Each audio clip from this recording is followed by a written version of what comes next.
Adult language and themes ahead. Listener discretion is advised.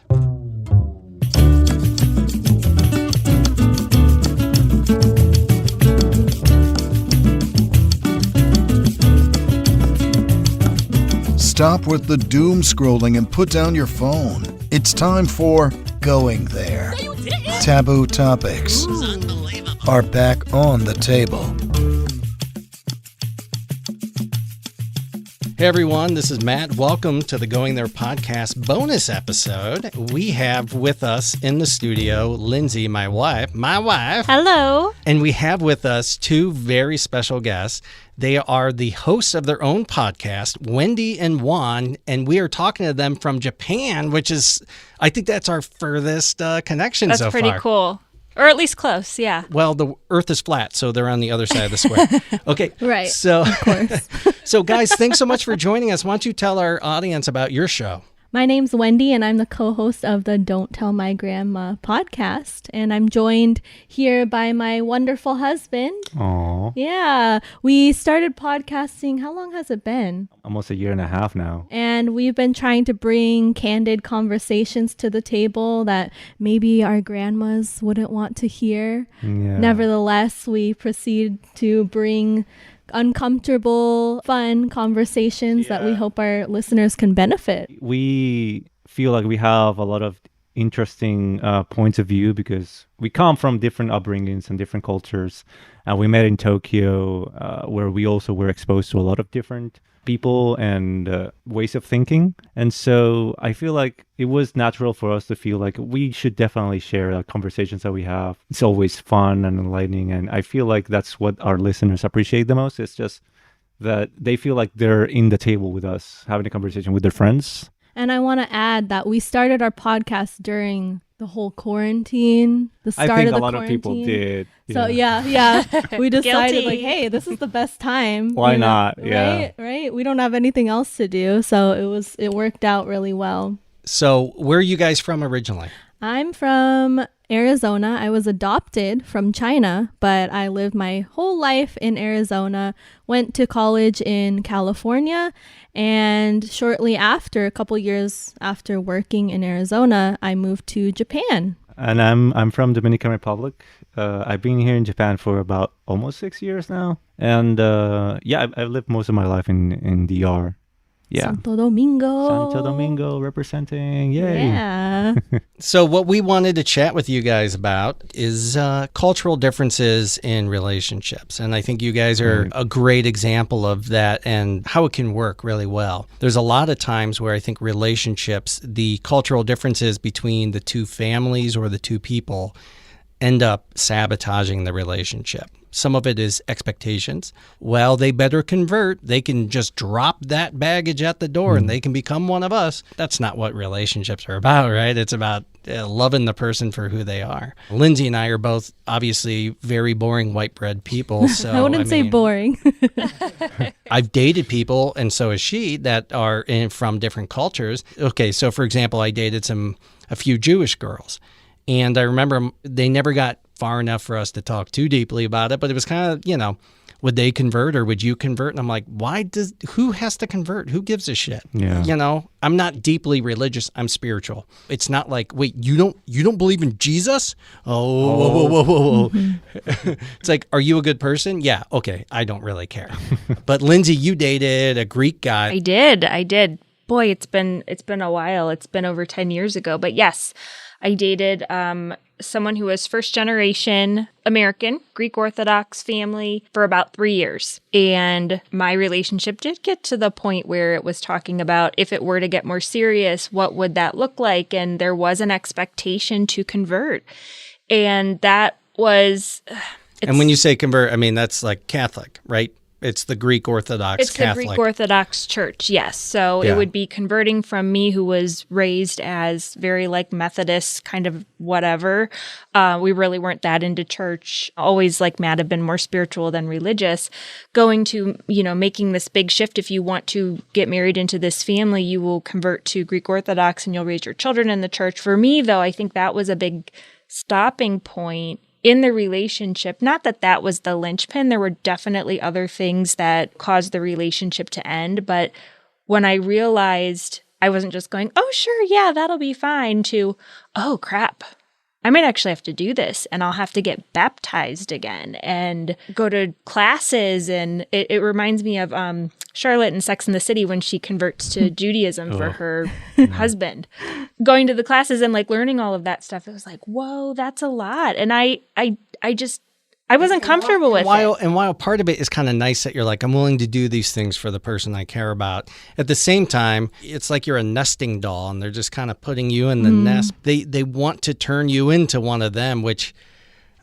one of them. I mean, yeah, one of us. One of us.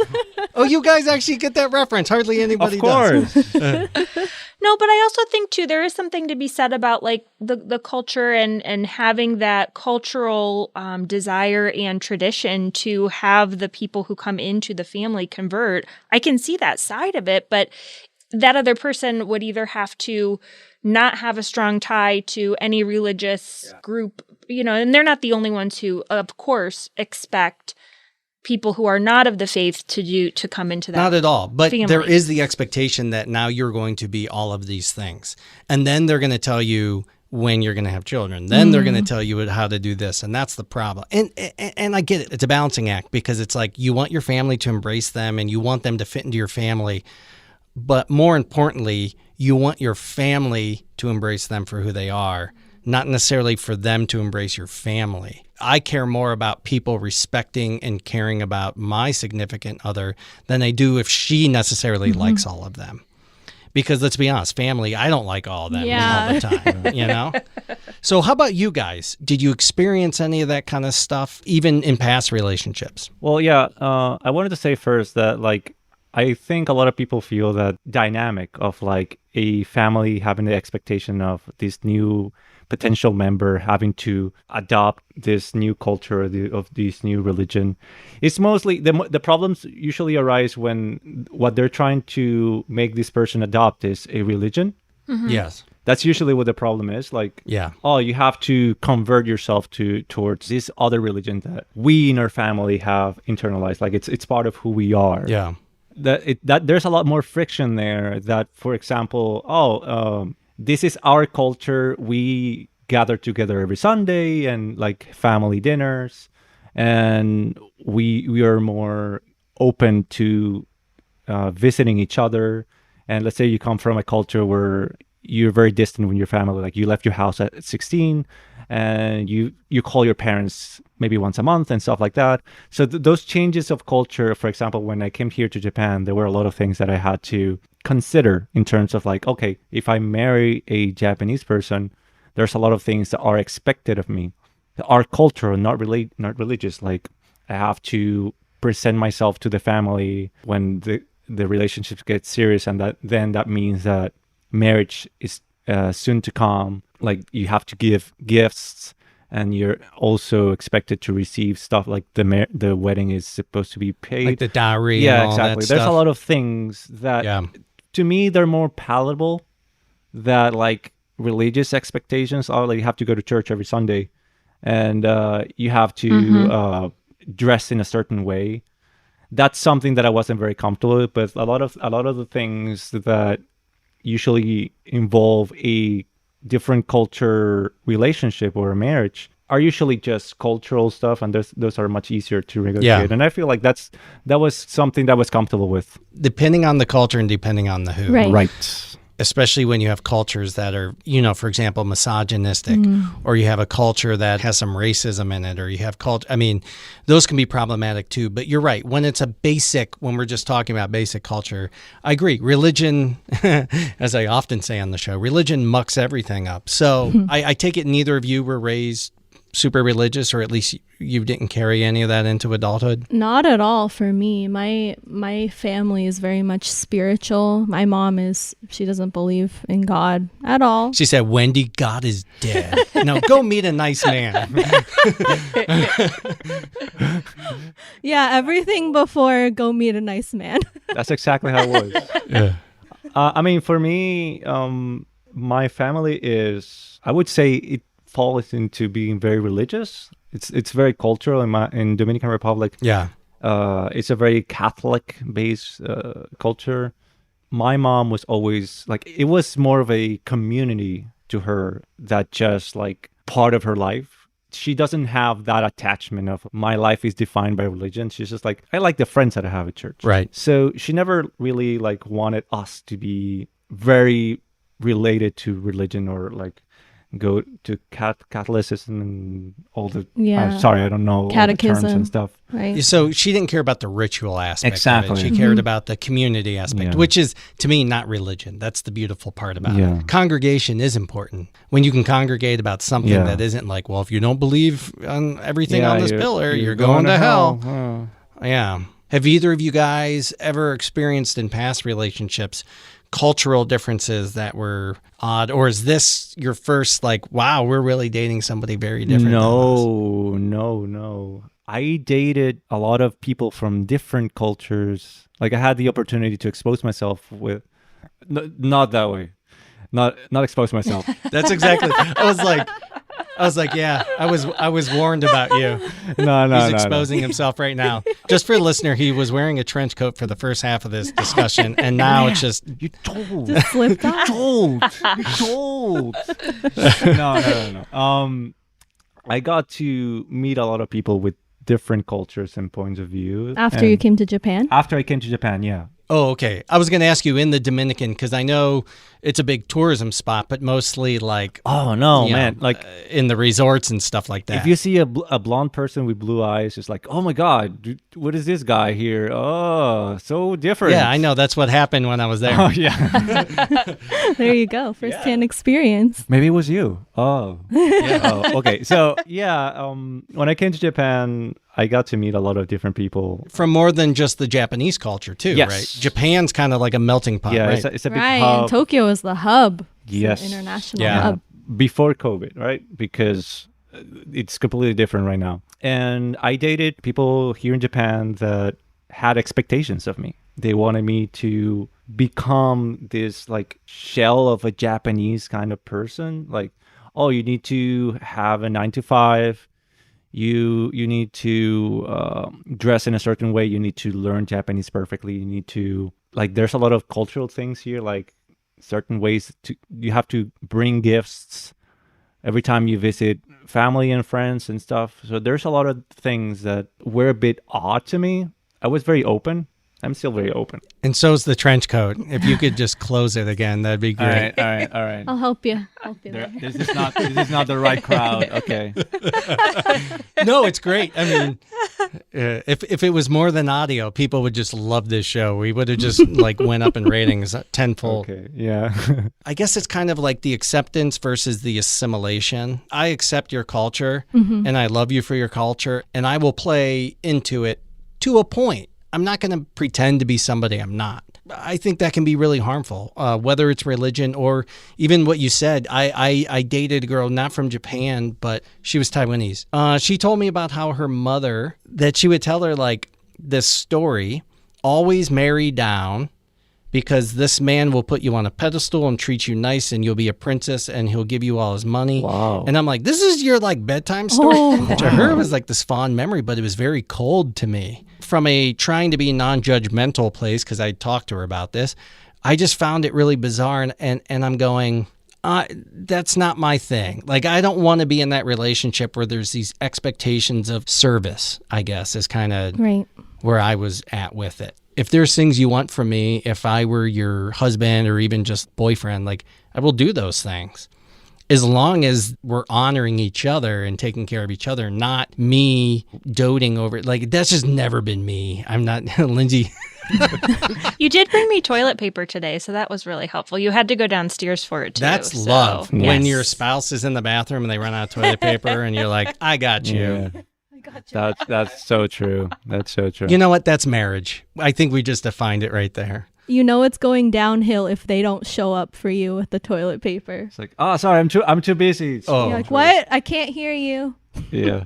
This goes for every culture, but especially outside of the white community, I would say is a bigger question because like racism or bigotry, have you guys experienced that from a family of somebody who you dated? Because I grew up with with very accepting parents and grandparents.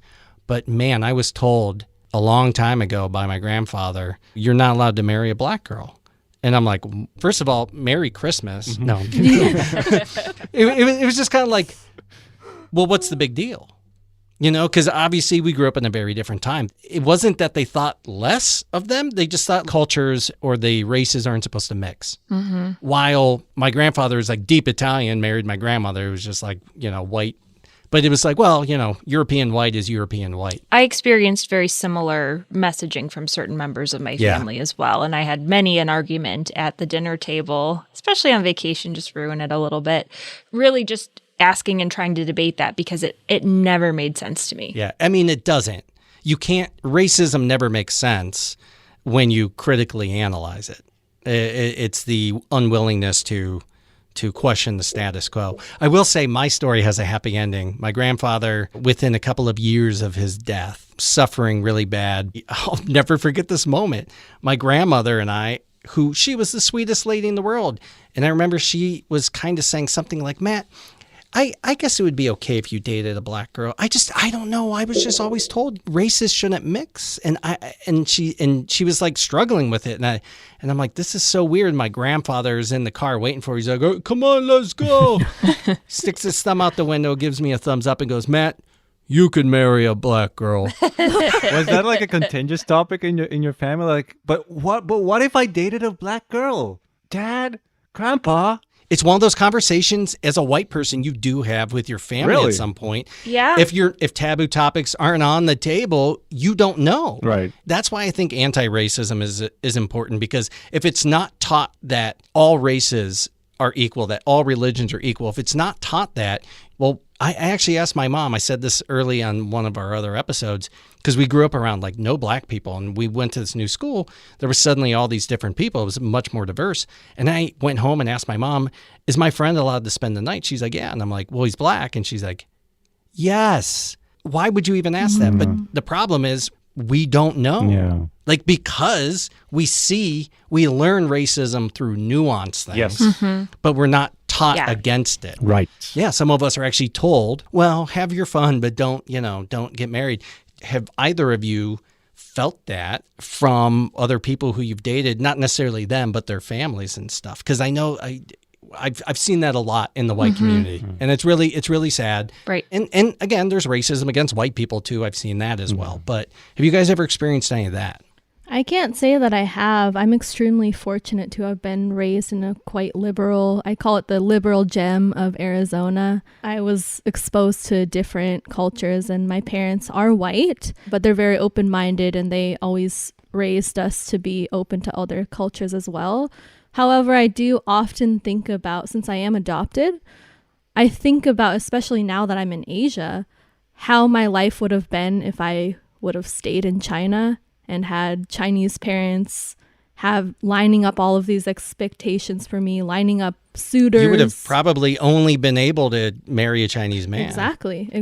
And I've made friends. I have a good friend from China who lives in Japan now, and she basically is in Tokyo to escape her parents. Wow. And escape that, that plan that they have for her to marry some rich Chinese man and become a housewife. So I think about that, and it just makes me feel so grateful for how my story ended up. Your story is going. How my story is going, right? That's right. It's not the finish line. Yeah. That's actually really good to hear, because especially as we're seeing like all this like anti-Asian hate that's been going on recently between the coronavirus misinformation and the hate campaigns that especially happened. That's awesome that you didn't experience that. I'm really happy to hear that. I can say that I have met people in the US that have sexualized me, and I've been with people who have done that in front of me, who are there where they are actively seeking out only Asian women and manipulating them. And unfortunately, I had to experience that and learn the hard way. But now I'm much more aware. I know myself. I know my limits. And I'm hoping that I can help other people escape being victimized in that way, at least by talking about it. That is such an important thing, especially like what happened with the shooting at the spa. It was like a month and a half ago. It wasn't that long ago, and it feels Yeah, so long ago. Yeah, it wasn't that long ago. Yeah. COVID time doesn't make sense. Okay, we're COVID living clock. in a wormhole. Yeah, COVID clock. I like that. I haven't heard that. That's good. I don't know what it is, but yeah, in American culture, especially, Asian women are highly fetishized. I know white people who fetishize black people and black people who fetishize white people. But again, they treat it as a fetish. So it's like, I don't actually accept you. This is my dirty little secret or something behind closed doors. And we talked about that with transsexuals too. Like, Correct. The Yeah. idea is like, there's men, the guys who live on the DL, as they say, and they'll play around with these people behind closed doors. And then that's where violence comes in. That's where mistreatment comes in. So that's really sad. And I think that's awesome that you talk about it and are willing to speak up about it and educate other people, because that is a thing. And there's so many people fighting. And that's not racism. It's like, it's nuanced in the sense that, well, that's just what I'm attracted to. No, but there's a difference. Right. Respect is the part that's missing. Right. When you feel like the person when you're being treated as an inferior, then I think that kind of draws the line. When you're being led on to believe that someone cares about you, but you're seeing them mistreating other people and you. To answer your question, like for me, surprisingly, Dominican culture have some shades of racism. And I think that's something that's known in the international culture in ways. But I think it's also overblown because of our relationship with Haiti. It's the country that we share the island with. I know for a fact that like in my culture, people are told not to marry someone who's darker, even though we are, for all intents and purposes, outside of the country, we're all black. Yeah. But there are different tones. There's a lot of diversity in Dominican Republic, and we also, by the way, have a Asian community in some part of the country. So there is a mix of everything. But you're not expected to, as they say, quote unquote, darken the blood because they see like lighter skinned people as better. They've been indoctrinated. They've been told that for so long by culture, by oppression, many things. By the white people who showed up on the island and told them that they were better. Yeah. Like we were occupied for a few years by the U.S. Yeah. They don't feel like it's a bad thing. They just feel like, it's natural. Of course, you want your kids to be light. Like, why would you want your kids to be darker? Every culture has some form of racism. Yeah. We never see it as bad. Yeah. Just like when our grandparents told us it's just how the world works. Yeah. And so racism, of course, never feels like racism when that's what you were raised on. Yeah. We have to start looking at racism differently, the way we look at other cultures differently. We have, in some ways, made it taboo to talk about those things and even to question it. We should be able to have this conversation about skin tones and why that was bothersome, because then maybe we can help somebody learn about themselves and question, well, wait a second, why do I think this? And to not feel bad with something that was ingrained in you. To try to place a cultural burden on an individual is just so silly. It was something that somebody else created. We're just kind of living it. It's not always this like innate thing for us to want to question things. Yeah. Especially if you're living a happy life. Why would I bite the hand that feeds me? I mean, God's had me a good life. Like, let's just do it. Yeah, that's very true. So I think that's great that you guys are able to talk through some of those things and acknowledge it without being completely like, so screw everybody back in the DR. Yeah. I think in our case, we are actually going through the U.S. immigration process as we speak from Japan. Oh, gosh. Yeah, it's not easy, but it's worth it. We're finding that it's worth it. That's how we see it, yeah. Especially because of the familial support that we have on either side. We are extremely blessed. We are. We're very, very lucky to have That's great. so many people that are supporting us and are willing to go the extra mile for us. So. Right. And I see, because we're so fortunate, I see that in our parents, in Juan's mom and in my parents, for them, it's more about seeing their children happy. They're going to accept their children's spouses because they see how happy we are. that's the only thing that they're concerned about, whether we're in a healthy relationship. Yeah. So all like cultural differences aside, that's the thing that matters most. Yeah, if for the family the skin tone or the culture is a problem, hopefully they're willing to make that compromise of like, yeah, it's this person is making my child happy, and that's the most important thing. And maybe that opens the conversation, as you said, to be able to change those views, those mindsets, because it's always going to be difficult. There's always going to be friction, but you can change. People can change their minds later on, and they can learn that, like, oh, that thing that I believed for 50 years, I think there was something wrong with it. I've experienced it myself. I think my grandparents have changed their views, especially because they didn't consider the possibility of the grandchildren to leave the country, to go literally to the farthest part of the world that's not outside of Earth. Yeah. Be exposed to different people and get married to someone who doesn't have the same experience. It's like, it doesn't give you that sense of security or like familiarity, but they started to open their minds, and then they were very gracious with Wendy, and it's more interesting. Like, Yeah. add a little flavor to my plot. exactly. I need that. Yeah. I welcome that, and I'm so grateful that my parents welcome that too. Yeah, and Honestly, they've been so graceful and wonderful and welcoming to me. And that's what it takes for them to meet somebody who breaks the stereotype yes, and shares their story, and we go, well, hell, like why was I thinking bad about this person? Yeah. Like, you're awesome. Yeah. Like, I want to meet more people like you. exactly. Right. This is why you guys are a happy couple, because your families love the other one just as much. And that is so freaking important in any relationship. it'll be interesting to see how we haven't had our ceremony yet, and I actually haven't met Juan's family yet in person, and they haven't met my family hasn't met his family. So once we do kind of solidify that, it'll be such a wonderful cultural exchange. Or everything comes down. We'll also crashing. or that No. optimism. But we'll have even more of a bond there, and it'll be fun to be able to travel to each other's home countries and welcome his family to mine and vice versa. That's awesome. Yeah. Well, I'm excited for you guys to be able to finally make it official, Thank you. especially outside the COVID times. That'll be, we're all looking forward to those days.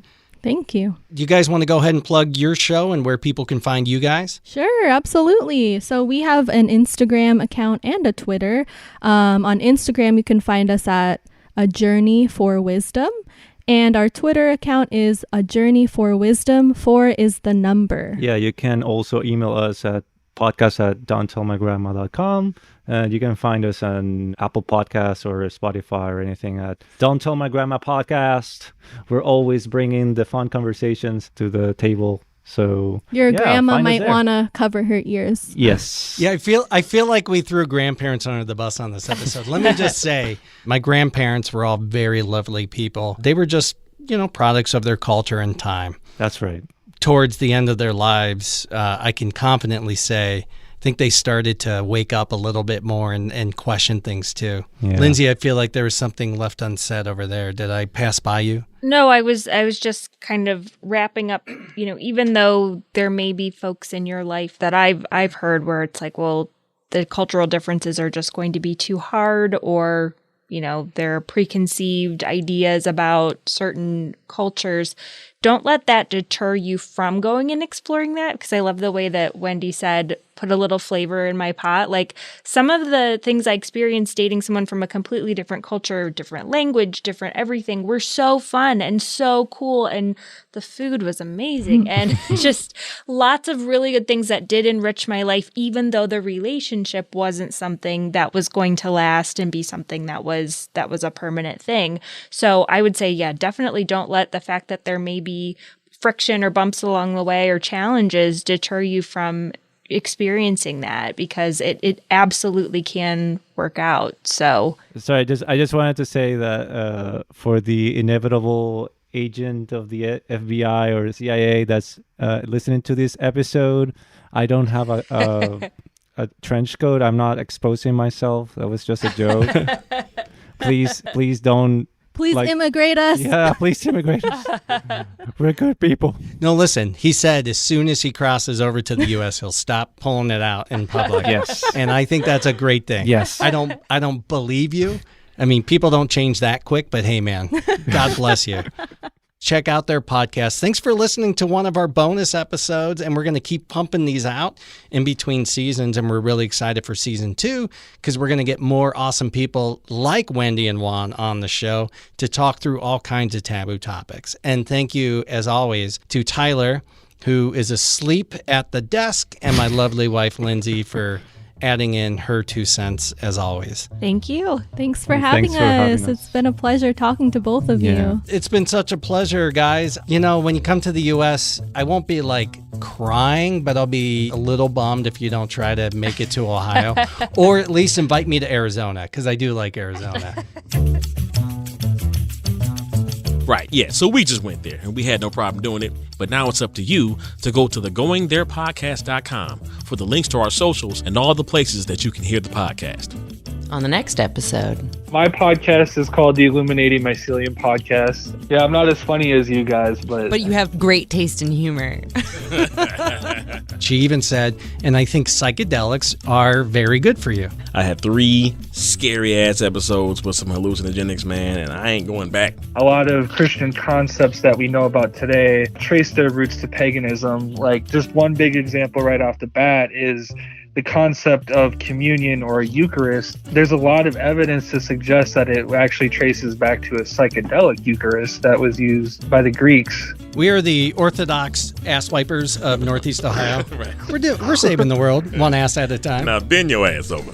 So what did you think of this episode? Let us know by giving us a rating, leaving us a review, subscribing, sharing with a friend, or just shouting into the void. Maybe we'll hear it.